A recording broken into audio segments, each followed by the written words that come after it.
Greetings.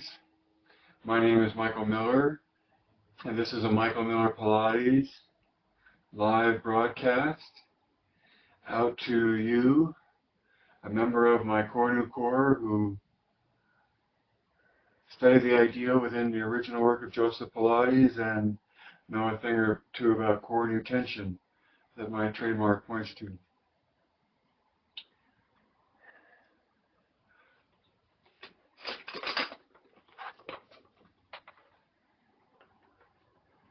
I gotta get far away. Okay.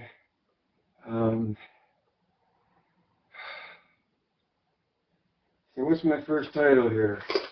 My first title is the Caddy Swing Alignment. So this is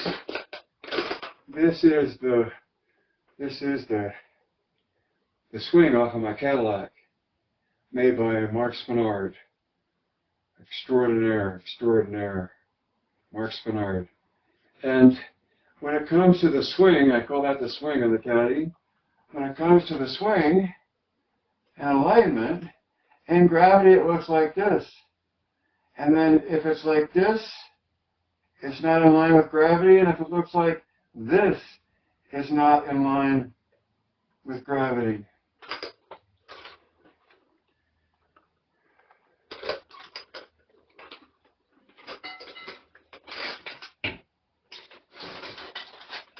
My point being that when a spring is hanging down, let's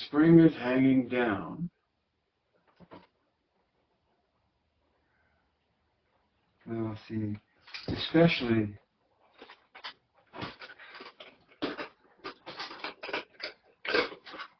when you're hanging like this, to me, all too often, you see the student's head where my head is at, and the spring's looking like this.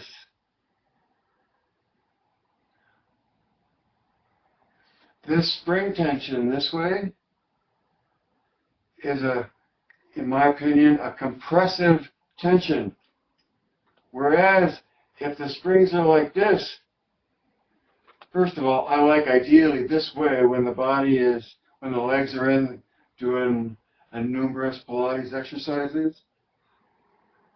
The hanging down, the hanging up, the breathing, but especially the hanging down. If you push out,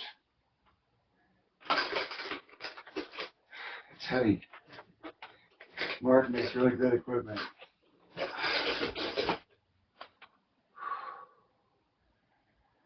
The direction of the spring angle matters.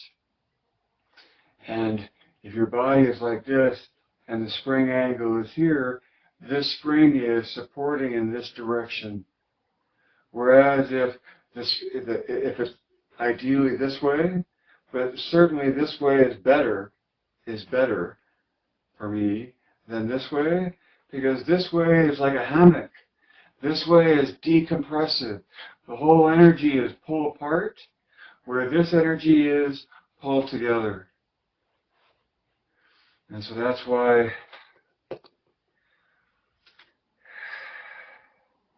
whenever I see the load of the body supported by the Caddy swing, is the spring tension of the swing pulling in or pulling away. And I would recommend that you want the spring to be pulling away because it is decompressive. Okay? So that was my comment on number one. So number two is, my comment is when you pull the line.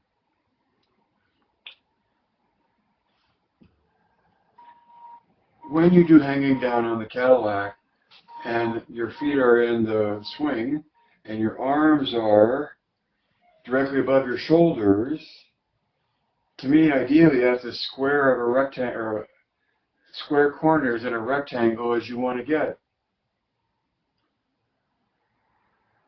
In doing that, pulling the line, to me, has to do with being laid out like this, suspended at your feet with the swing, held up by your hands, and what's the line of the body? Can it be as in line in this orientation in space as standing straight up and down in line there? And so when you pull the line, for me that means when you actually engage in core new tension to establish endpoints, specifically at the ears and out at either the heels or the metatarsals, but that ideally you're lining up all of those endpoints on a line. And when you do, to me, I think you can see it, and perhaps more viscerally, you can feel it. So you're after an expression of alignment in order to get to uniform usage,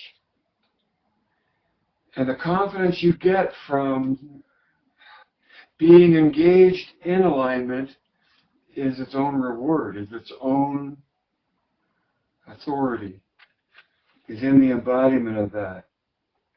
Okay?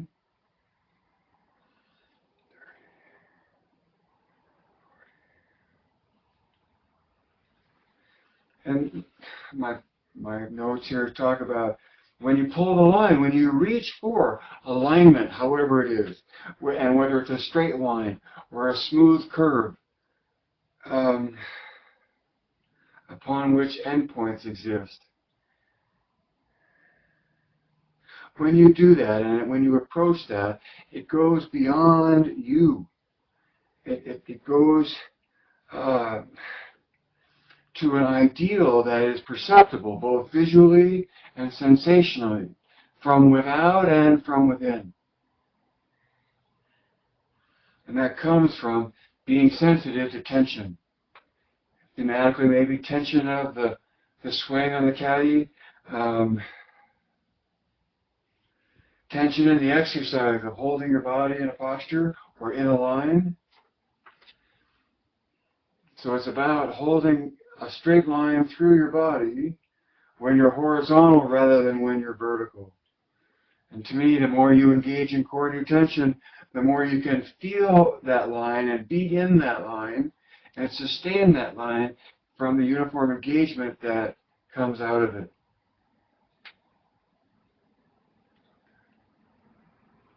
So the number three is titled, Where Do You Go Next? And this could have been or should have been a whole subject for a longer period of time. By way of explaining where do you go next, in some of my travels, I've been observed in my teaching. And a common question is, how did you know where to go next? Where do you go next? How, in looking at what you saw, how did you pick what was next? And so to me, if you want to survive as a Pilates instructor, good luck. And with something,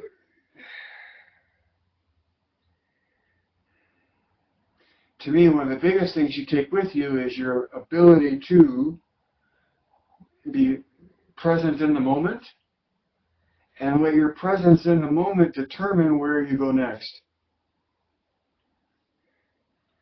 It's a big subject, and forgive me for just nudging the surface in a couple areas.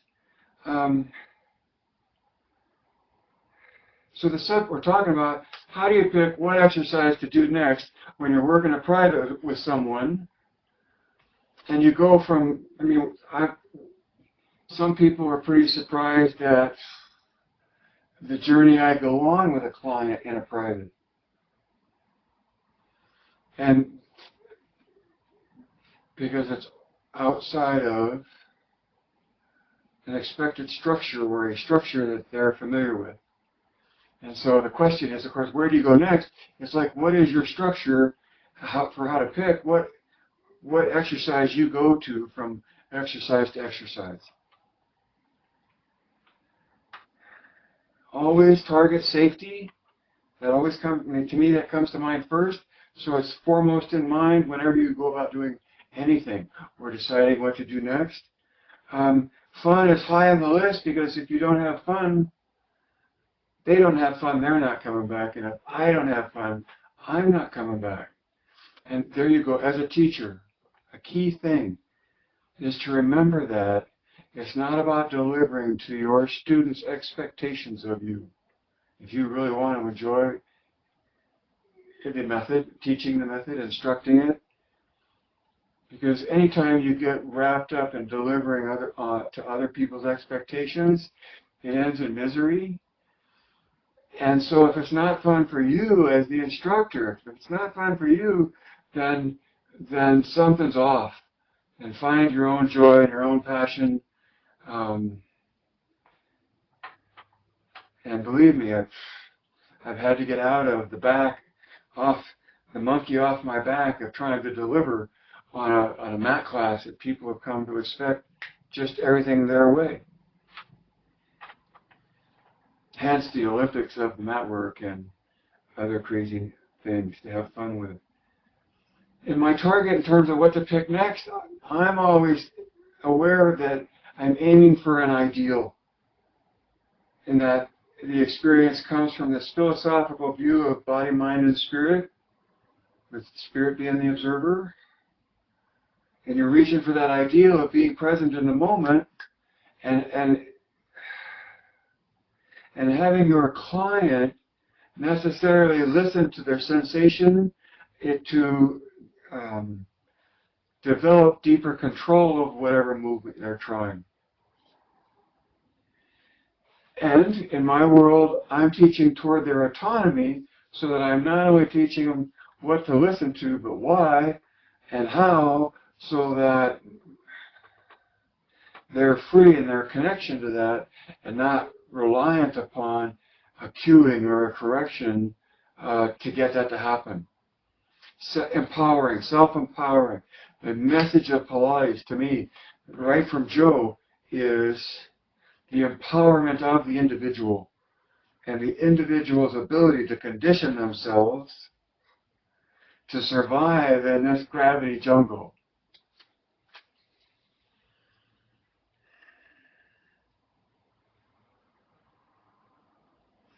Where you go next depends on the context that you're delivering your work in. If it's a private in your own studio, that's one thing. If it's a private in a large studio that maintains charts on all of their clients, and they're treating a broad range of clients' capabilities, what you pick next a lot of time has to do with where you've already gone that's in the chart. And if it's a good studio and the charting system is good, it's very effective to be able to pick up where some other teacher left off, and you have a sense of where to go based on their chart and how that particular organization, studio, business, practice organizes that the context of what you pick next.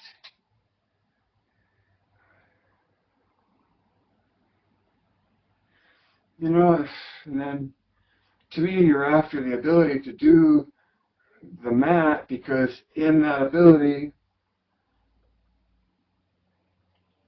lies the conditioning that you're after.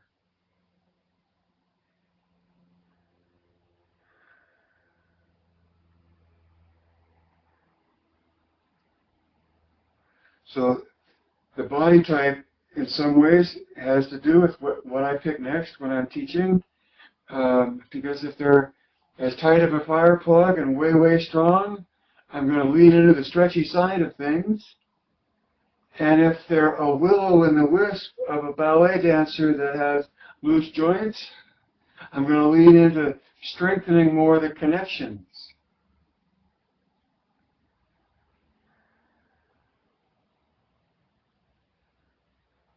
And then, okay, another thing that helps me decide what to do next is especially at the beginning of a session. If you're teaching and you're teaching hour to hour, with just a few minutes in between, which is great. I love that. It refines, I think, your teaching as you get into it, and it also, deteriorates your focus over long periods of time. Like 8 or 9 or 10 hours in a row, literally. It's interesting to experience in your body as how you teach, which is another subject altogether. But in terms of picking what to do next, I have these 3 examples for you. I've had clients come in who were upset, emotional, on the angry, tense, anger. I walk them over to the Cadillac and line them up with arm springs to do punching, and then start paying attention to how always paying attention to how the punching's happening. But the actual act of the punching just vents off, or has, on numerous occasions, vented off all this energy so that you can then decide what to do next. There's usually something in just the movement of either getting to the exercise or in the exercise. The body reveals itself. I don't think that's mine, but I've said it many, many times. The body reveals itself, and in stillness or movement. And so picking up a client and having to completely let go of where you were in the hour that you were with in the previous client, and picking one up whose husband just got fired, and they're living. I'm in a different country, and there's everything up in the air for this client that just came for her workout, and I'm not sure I ever met her before in my life. But the tension was different. It wasn't anger, it was anxiety, and on the verge of tears. And so I met that energy. I said, "Come here," and over to what she was familiar with, the reformer, and I became a drill sergeant of do this, do this, do this, filling the space with instructions that I expected to be followed, needed to be followed, and we took off from there for a whole hour of me being very directed in what to do next and how fast to do it and come from here to there. And so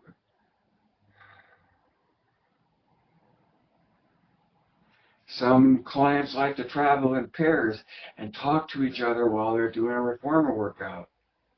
In the situation I was in, this client, I felt I took her into the work to focus on the work, to do the method. And I stayed focused on that the whole time, and never broke out of it, and never broke away from it, and never allowed me to break the bubble of not thinking about anything else but what was at hand. And to me, the great reward of that hour was, and I think I left her wrung out on the Cadillac and recovering her breath. The session was obviously over, and like the Lone Ranger, I left her and went to the next client. How do you teach what's next? A lot of times that depends on how you greet the moment that it starts in.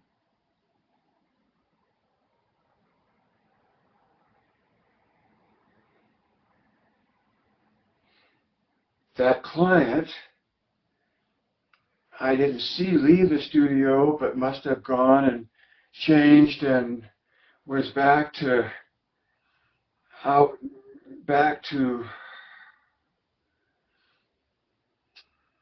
her world. But she came around the corner and looked at me, and she merely mouthed the words, "Thank you." Because why? Because I was a Pilates instructor, and I instructed Pilates, and I met the moment and allowed for the student to disappear in the effort of the method and make that connection, and then everything else that comes after that comes into a different perspective, right? Some distance. And then one last example of how do I teach what's next, and how do you meet the moment when you just meet a client.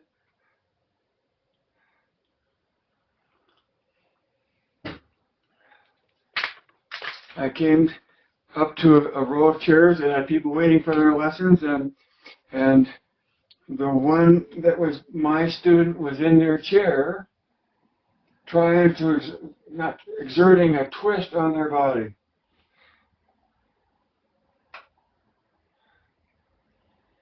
And she was my next client.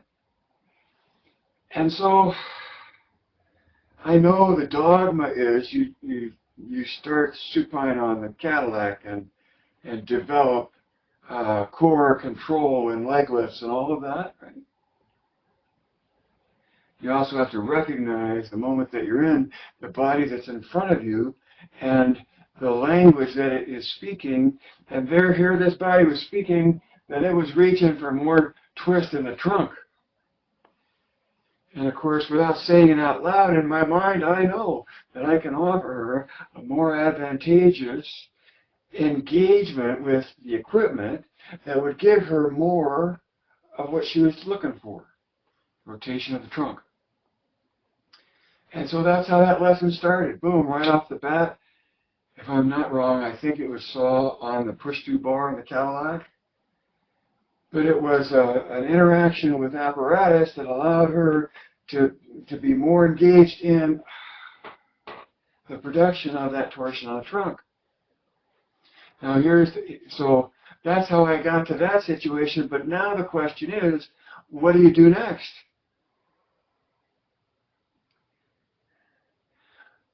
One consideration for me that's in my head right now, why I share it with you, is taking pattern into consideration. Because this pattern of torsion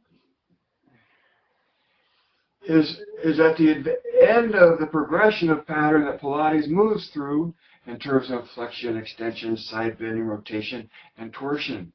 So if it were a piano keyboard and you played all the way up to torsion, and here you are starting at torsion, if you're looking at pattern as a means of picking what's next, and you think of the keyboard as having come all the way up to or out to torsion,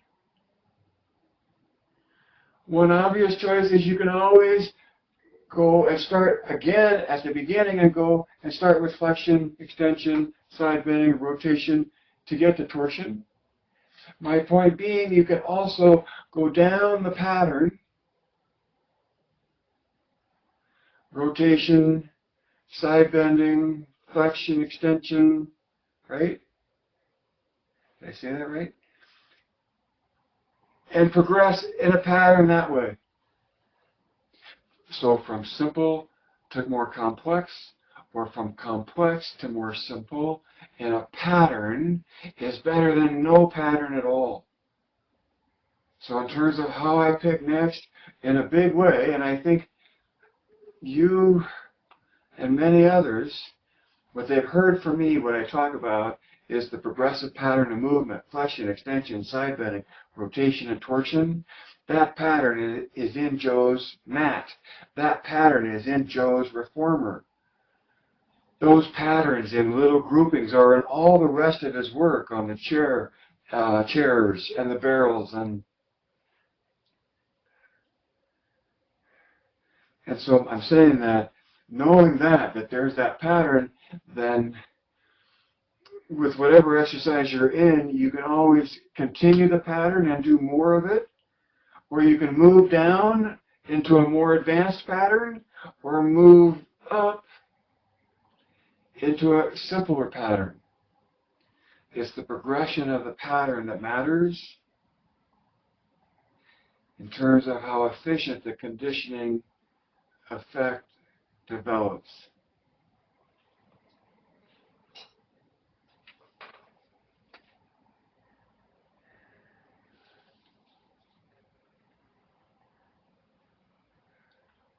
Yeah.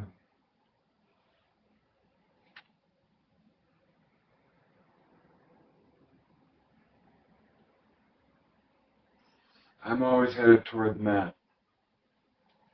And usually a person prefers the dynamic tension, usually through the reformer.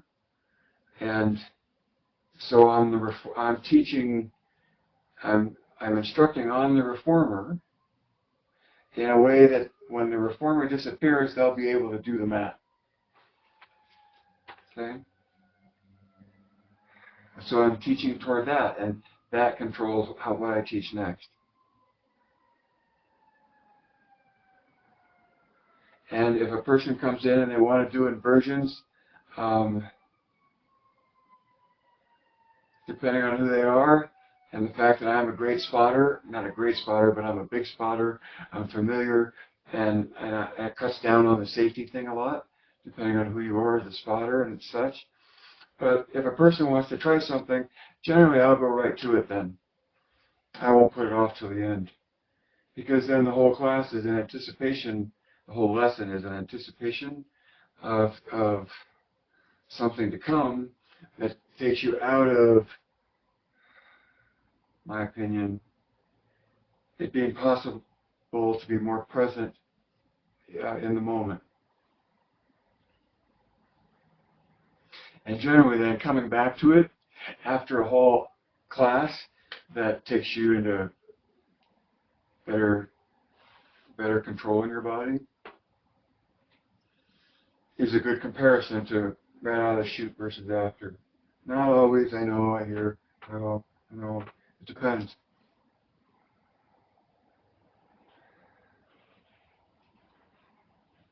All right, so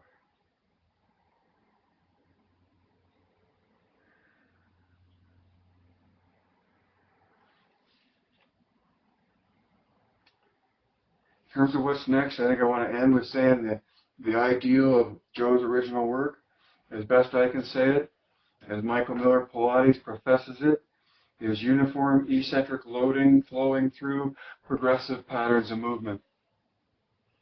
It comes in two parts. Uniform eccentric loading is the first part. Progressive patterns of movement is the third part. And the words that connect it are flowing through. And you know why you have to press the flow, right? To find the fusion of body, mind, and spirit, because only when you press the flow will the mind relinquish domination of the moment and surrender to the necessity of listening to sensation as a part of the effort.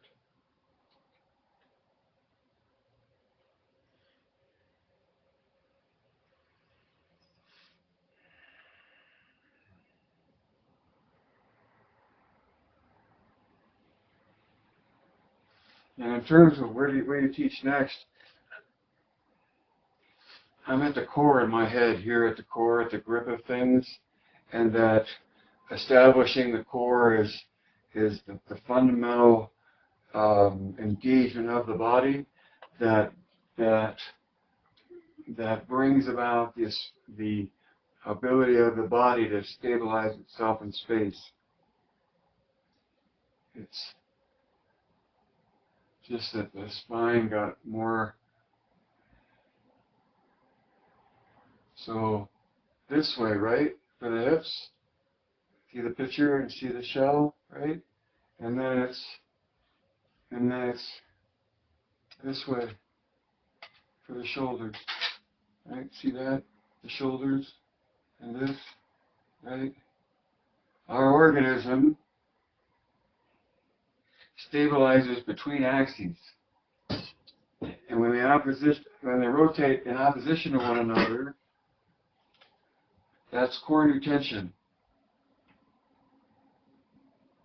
If you're a mathematician, please send me the formula.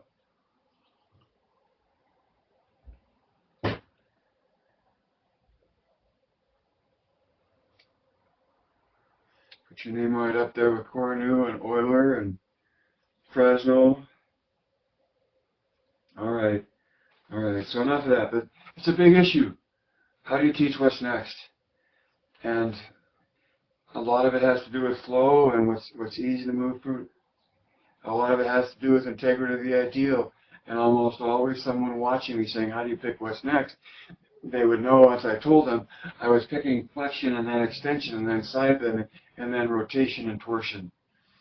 And then I would repeat that again at a more challenging or less challenging level.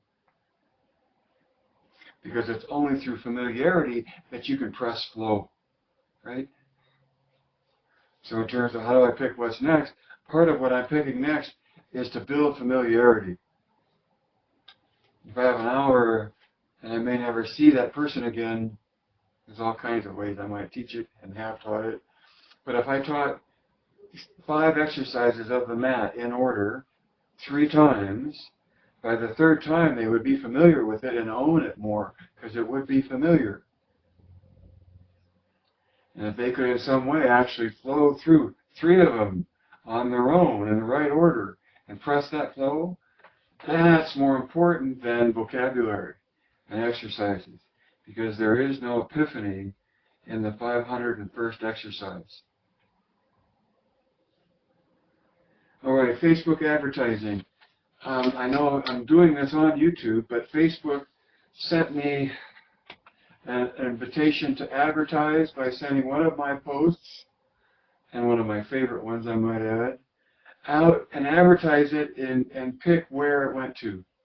And I got to pick countries and picked a dozen or more than a dozen countries I've been to and a couple more I'd like to visit, and sent my message about Joseph Pilates and Michael Miller Pilates Making Sense out over Facebook.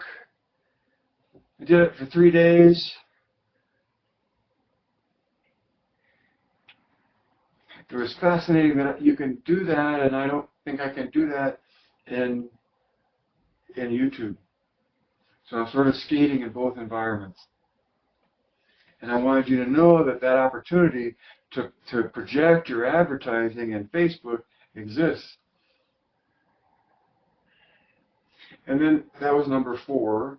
And then number 5 is Visceral Pilates. Viscera is the guts. And visceral something is in a gut. And it's opposed to the mind or rationale. And so in one sense, I think Visceral Pilates is a good thing because it points to or acknowledges the necessity of the guts, the gut reaction, the emotion, the visceral reaction to something as being important to the pursuit of the Pilates experience. That's spirit in Michael Miller Pilates.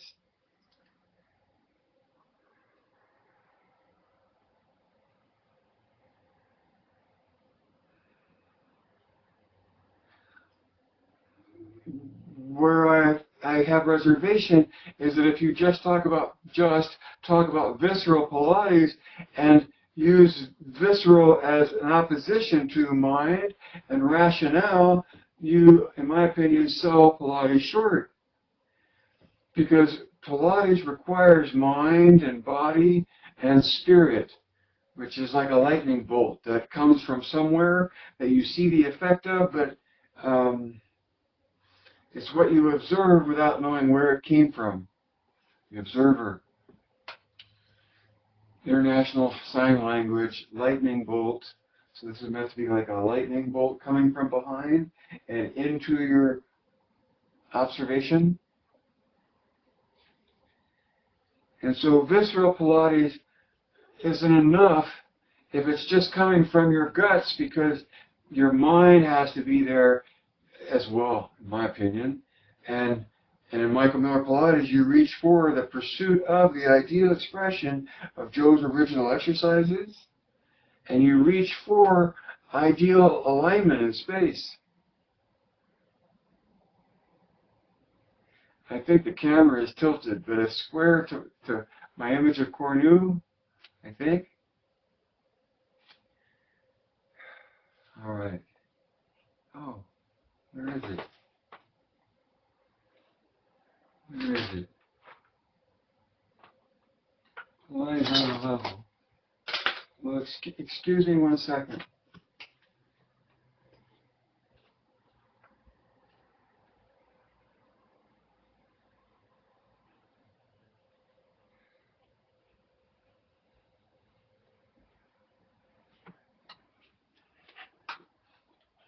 Thank you. So my number 6 and my last subject on my notes for this video, the notes that this video came from, is Pilates on the level. And to that end, I show you a level. Yeah, you can see the bubble, right? I can see the bubble on the phone. See it, right?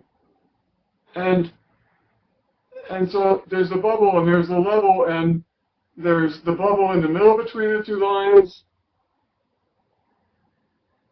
and then there's the bubble that's not between the two lines.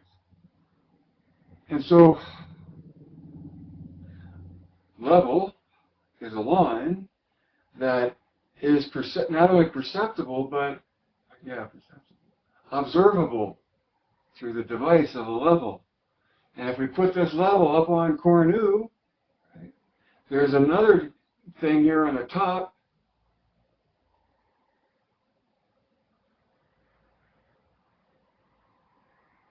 And there's straight up and down, and then there isn't. Alignment. It's more than sensation, it's factual. It's real. And so to the extension that you express alignment in this regard, right? Or alignment in this regard, orientation, attitude, an attitude in space. Well, here's an attitude of the level horizontal to gravity, and here's an attitude of the level vertical in gravity. And so the point for me is that the alignment is perceptible, I say always. It's also factual, and it's also observable.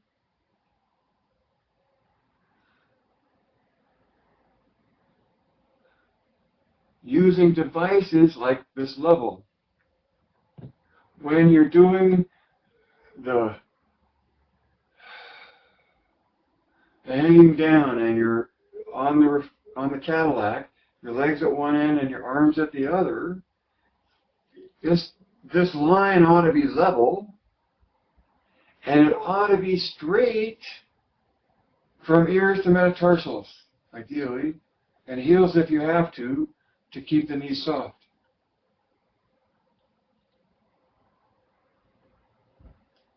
All right.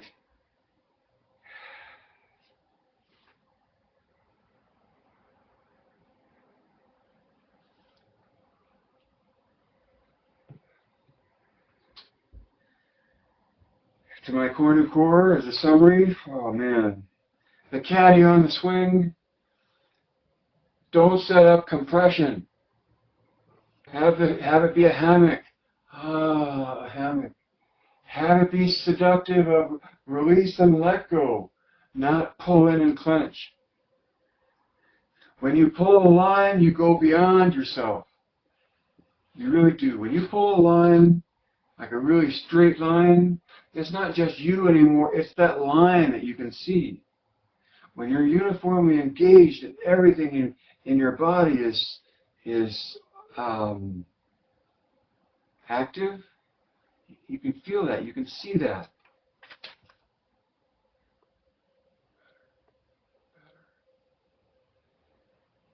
That's probably going to be what drives me crazy. Picking what's next. The body in front of you is what I respond to when I'm instructing. And then instead, I had a professional athlete make an appointment. And I worked for the whole night and next morning on my lesson plan for what I was going to do with this professional athlete when they showed up. And they showed up on crutches. And so my lesson plan was for naught. And sometimes you make a lesson plan and they don't show up.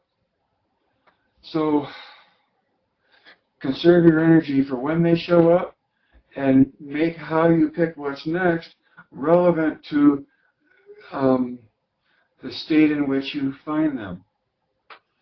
And hopefully you leave them in a better state at the end of the session.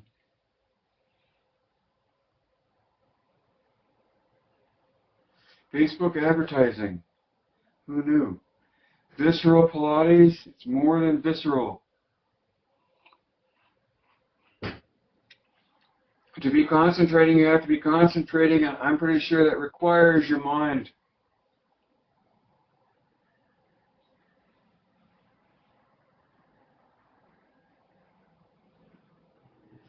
And your spirit.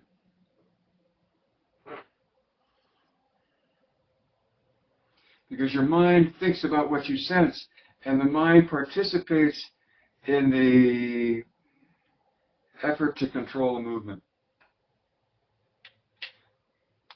And then all of this is Pilates on the level, is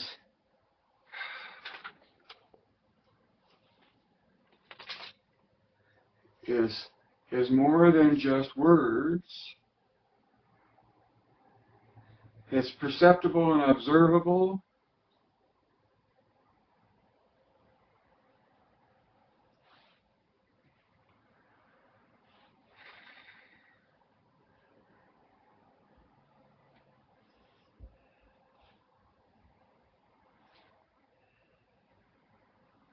So my last thoughts about tension and that be sensitive to oblique tension.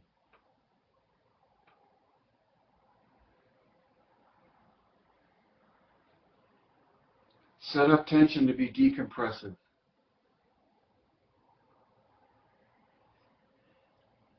And then pull lines that take you beyond yourself in the expression of an ideal. Do it while you can, because life can't live forever. Read behind, see behind the curtain. Read between the lines. Add two and two. Direct your thinking. And Geist.